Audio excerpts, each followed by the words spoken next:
సర్కార్ దవాఖానాలపై ప్రజలకు నమ్మకం పెరిగేలా పనిచేస్తామన్నారు వైద్య ఆరోగ్య శాఖ మంత్రి ఈటెల రాజేందర్. మెరుగైన వైద్య సేవలు అందించడంలో దేశంలోనే తెలంగాణను నెంబర్ 1 గా మారుస్తామన్నారు. సెక్రటేరియట్లో వైద్య ఆరోగ్య శాఖ మంత్రిగా సాదాసీదాగా బాధ్యతలు తీసుకున్నారు ఈటెల. ఆరోగ్య శాఖ ఉన్నతాధికారులు ఆయనకు శుభాకాంక్షలు చెప్పారు. గాంధీలో జూనియర్ డాక్టర్లు సమ్మె విరమించాలని విజ్ఞప్తి చేశారు మంత్రి.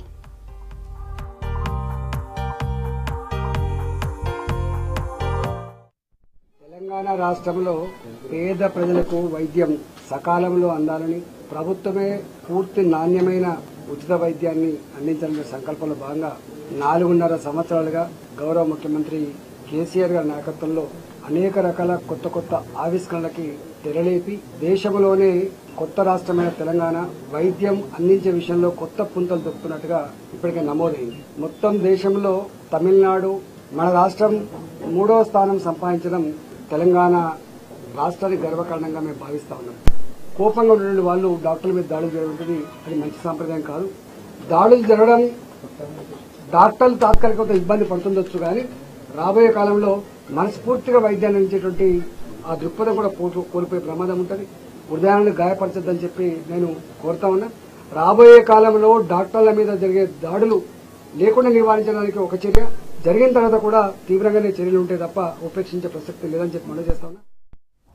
సికింద్రాబాద్ గాంధీ ఆసుపత్రిలో అత్యవసర సేవలు కూడా నిలిపివేసి సమ్మెలోకి వెళ్తున్నట్లుగా ప్రకటించారు జూనియర్ డాక్టర్లు. ఇదే విషయంపై హాస్పిటల్ సూపరింటెండెంట్ కు సమ్మె నోటీస్ కూడా ఇచ్చారు. వైద్య ఆరోగ్య శాఖ మంత్రి ఆసుపత్రికొచ్చి చర్చలు జరపాలనే ప్రధాన డిమాండ్ పెట్టారు జూడాలు. ప్రభుత్వం తరపున డీఎంఈ వచ్చి చర్చలు జరిపినా జూడాలు వెనక్కి తగ్గలేదు. మరోవైపు రోగులకు ఎలాంటి ఇబ్బందులు కలగకుండా ఏర్పాట్లు చేస్తున్నామన్నారు గాంధీ సూపరింటెండెంట్ శ్రవణ్ కుమార్. ఈ రోజు కూడా 2200 మంది అవుట్ పేషెంట్లకు వైద్యం అందించామన్నారు.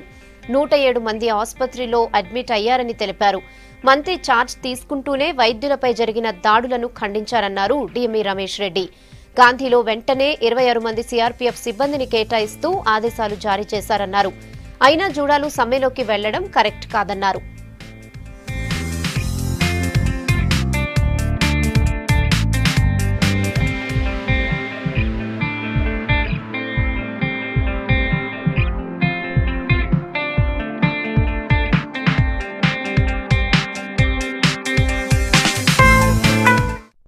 డిఎంఈ సార్ వచ్చారు ఈరోజు. వాళ్ళు నామకే వాస్తు ప్రతిసారి ఏం చెప్తారో అదే చెప్పారు. అది రొటీన్గా మేము మళ్ళీ సిన్సియర్గా చెప్తున్నాం. మాకు రెస్పాన్స్ కావాల్సింది హెల్త్ మినిస్టర్ నుంచి, ఓకే, డిఎంఈ నుంచి మిగతా అథారిటీస్ నుంచి ఎట్టి పరిస్థితుల్లో కాదు. మాకు public representative as a department concern health minister గారు వచ్చి మీడియా ముఖంగా పబ్లిక్ రిప్రజెంటేటివ్ చేస్తూ మాకు ఒక అష్యూరెన్స్ రిటర్న్ డాక్యుమెంట్ ఇస్తే తప్ప మేము ఎమర్జెన్సీస్ డ్యూటీస్ బంద్ చేయకుండా ఉండడం అనేది జరగదు. ఈ హెల్త్ డిపార్ట్మెంట్లో పేషెంట్లని కష్టపెట్టే అన్నది కరెక్ట్ కాదు. ఎవరో ఒకరు చేసిన దుశ్చర్యకు మనం వేరే పేషెంట్లను కష్టపెట్టడం అనేది కాదు. అది నేను రిక్వెస్ట్ చేశాను వాళ్ళకు. ఇప్పుడు అదే కాకుండా మా దగ్గర అడిక్వేట్ స్టాఫ్ ఉంది, అన్ని వేరే చర్యలు కూడా తీసుకున్నాము. ఎమర్జెన్సీ సర్వీసే కాదు, రెగ్యులర్ సర్వీసెస్ని కూడా ఎటువంటి ఆటంకం లేకుండా వి విల్ రన్.